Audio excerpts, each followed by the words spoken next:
dalam sebuah kolam tempat mandi, kita bilang kolam pentahiran. Seperti ini proses.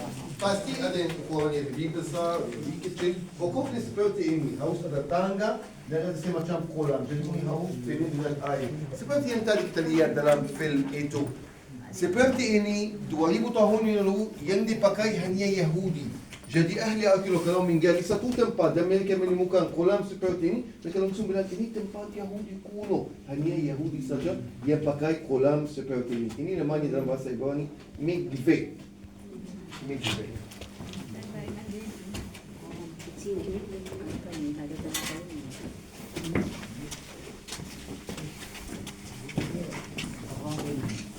Semua sebuah dari tanah liat. Mungkin kalau sapi bertani di Indonesia ada seperti ini, ada tidak? Tidak lagi. Tidak lagi. Ya, kami juga di sini tidak lagi. Sampai abad ke-20 masih ada, masih dipakai. Masih ada di rumah saya waktu saya masih muda, masih ada. Tapi sekarang sudah tidak lagi. Tetapi kalau sapi bertani yang seperti ini, yang kita lihat di sini, mirip dengan yang dulu ada di Indonesia, mirip, pasti serupa. Tetapi Bapak dan Ibu, bagi kita lihat semua mirip. Tetapi kalau ahli arkeolog Bapak dan Ibu melakukan penggalian dan mereka menemukan seperti ini, mereka langsung Bapak dan Ibu tahu ini punya siapa. Bisa bilang ini punya Romawi, ini punya Yunani, Persia, Babilonia. Tergantung Bapak dan Ibu rupanya seperti apa Bapak dan Ibu. Karena beda-beda Bapak dan Ibu. Bagi kita, kami karena bukan ahli, lihat semua sama. Ahli arkeolog waktu mereka melakukan penggalian, mereka terus mencari barang yang terbuat dari tanah liat, alat makan. Karena melalui ini mereka bisa tahu dulu tinggal siapa di sini. Kalau mereka tidak menemukan alat makan ini yang terbuat dari tanah liat, mereka tidak bisa tahu Bapak dan Ibu. Ahli arkeolog hanya mencari barang yang terbuat dari tanah liat seperti ini, pasti alat makan. Kan mereka bisa tahu, misalnya mereka turun 2 meter, menemukan ini, mereka ini punya Persia, berarti yang dulu ada di sini, itu orang Persia. Jadi, berdasarkan ini, ahli arkeolog bisa tahu Bapak dan Ibu ini punya siapa. Silakan, kita maju sedikit. Ini Bapak dan Ibu, serupa. Tapi bukan dari kertas atau dari papirus. Yang ditemukan di sini itu terbuat dari Bapak dan Ibu atau ditulis di benda apa ini? Bahannya apa? Kulit domba. Kulit domba. Bahasa aslinya adalah Aramaik dan Ibrani Bapak dan Ibu. Sedikit dalam bahasa Yunani. Yang ditemukan dalam ke-8 guci yang seperti itu tadi di luar, ditemukan semua buku dari Perjanjian Lama. Kecuali satu yang tidak ditemukan, yaitu Esther. Tapi selain Esther, semua ada, semua ditemukan. Dan ini penting sekali juga bagi kita sebagai Kristen. Kenapa penting sekali? Yang ditemukan itu Perjanjian Lama, bukan Perjanjian Baru, Bapak dan Ibu. Tetapi yang kita harus ingat dan kita harus tahu, Bapak dan Ibu, bahwa Perjanjian Baru itu berdasarkan apa? Perjanjian Lama, Bapak dan Ibu. Tanpa Perjanjian Lama tidak ada Perjanjian Baru. Yesus sebagai Mesias, Bapak dan Ibu, tugasnya apa? Dia melakukan apa? Dia menggenapi semua nubuat yang ada dalam Perjanjian Lama, Bapak dan Ibu. Berarti dasar iman kita adalah Bapak dan Ibu, nubuat yang ada dalam Perjanjian Lama. Dan yang terkuno, paling tua Bapak dan Ibu, ditemukan di guci dalam gua-gua yang ada di luar. Jadi Bapak dan Ibu, kalau saya ditanyakan siapa yang menemukan ke-8 guci itu orang Bedouin. Pada saat dia mencari seekor kambing yang hilang, dia ke gua-gua di luar. Dia tidak mau masuk dan dia tidak yakin kambingnya di dalam. Karena kadang-kadang itu susah turun. Jadi dia pakai apa? Batu-batu kecil Bapak Ibu. Dia menempatkan batu ke dalam gua seperti kambing itu keluar. Kebetulan dia mendengar yang pecah.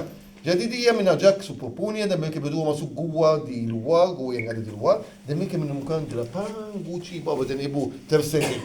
Mereka sangat senang. Karena awalnya mereka sangka isinya adalah harta karun. Dan pasti mereka kecewa karena yang ditemukan hanya gulungan-gulungan yang mereka tidak tahu ini apa. Ada pasti bahasanya, ada Bapak teksnya, tapi mereka tidak mengerti. Yang penting untuk mereka bahwa ini kulit domba. Jadi mereka membawa semua yang ditemukan ke Bethlehem, kembali ke Bethlehem karena mereka berasal Bethlehem, orang Bedouin itu. Mereka pergi ke tukang kulit. Mereka mau bikin apa Bapak Ibu? sandal-sandal. Kerana kulit domba banyak. Tapi kita beruntung dan seluruh manusia beruntung kerana tukang kulit itu waktu itu adalah banyak orang Kristen Syria yang bisa membaca ini dan bisa tahu bahawa ini berharga, bisa tahu ini Alkitab. Jadi dia menawarkan bahawa dia beli ini dan dia kasih mereka sandal-sandal dan uang waktu itu $92. Dan mereka setuju. Orang Kristen Syria itu dapat semua dan dia pergi langsung ke uskup Syrian di kota Yerusalem. Dia tunjukin, dia bilang, lihat apa yang aku sudah beli dari orang Bedouin. Uskup Syria pasti tahu ini penting sekali, tahu ini kuno, tapi dia bisa tahu ini tahun berapa, abad berapa. Jadi mereka berdua pergi ke Amerika Serikat, diperiksa, diteliti, hasilnya bahawa penemuan ini berasal abad pertama sebelum Masihi. Kemudian berita itu muncul dalam Quran, Israel waktu itu sudah merdeka dan pasti Israel tahu ini ditemukan di sini, jadi Israel mau ini dikembalikan ke Israel. Jadi Israel bertemu dengan orang tukang kulit itu yang orang Kristen itu dan Israel pasti menawarkan waktu itu banyak uang. Mereka bilang kamu bayar $92, kamu bisa dapat $250,000 asal itu dikembalikan ke Israel. Dan orang Kristen itu setuju dan Israel pasti sangat bahagia ini bisa dikembalikan ke Israel dan sudah disimpan di museum yang namanya Museum Israel di kota Yerusalem. Ini dianggap penemuan paling berharga yang ditemukan di Israel abad ke-20 karena semua buku dari Perjanjian Lama ditemukan. Dan jangan lupa ini terkuno, tertua, salinan Alkitab tertua sudah ada di Israel. Sebelum penemuan ini, tertua yang ada di Israel berasal abad ke-11 Masihi.